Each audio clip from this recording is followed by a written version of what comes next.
Let's talk about integrity. Do you know what integrity really is?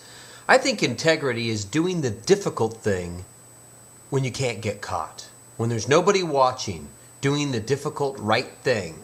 A Muslim cab driver finds like $20,000 and he gives it back to a guy. That's integrity. You can live in integrity or be out integrity. They say, I'd like to be honest, but it's just too much money.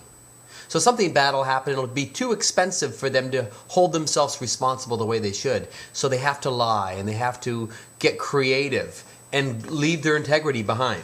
You know, real enlightened people are easy to deal with. They're honest and they have integrity. Who betrays you? Sometimes a butcher betrays you. You go to the market and buy this nice big thing of red meat and you open it up and on the bottom is all the black meat. And they hid the black old meat and they wrapped it in red meat. That's a butcher betrayal.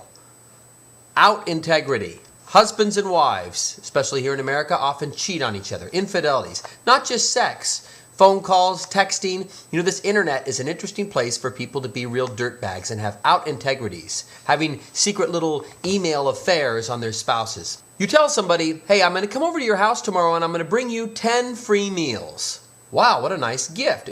So you show up tomorrow and you bring them 8 free meals. And they've got 10 people waiting. They say, I thought you said you were bringing 10 free meals. Well, what? I'm giving you free meals. What, you don't want to take the 8 meals? What's wrong with you? Tricky area.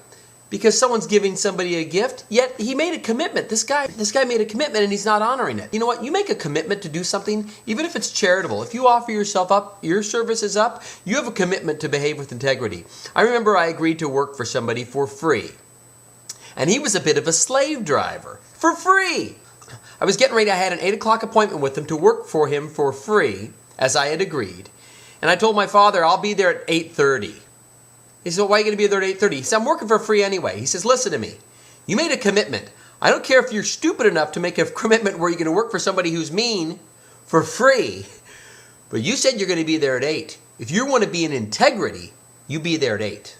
And you do a good job. And next time he asks you, you can tell him to go for himself. But honor your commitments. That's integrity. This guy was bothering me and I wanted to get rid of him. I asked him if I could loan him some money. I loaned him money and I've never seen him again because I knew that's the kind of guy he was. Loan somebody money, they don't pay you back. And the worst thing is you see them like 6 months later and they're riding a brand new bicycle when they had a perfectly good bicycle before. And you're like, how much did that bicycle cost? Oh, like $600. Don't you owe me $500? Yeah, well, I needed this bike. Come on, what are you talking about? What is it that happens into the brain where they can put not just food ahead of paying you back, but luxury items ahead of paying you back? That's another stinking out integrity. Shame on us for doing it and for allowing people to do it to us. Someone gives you a stock tip.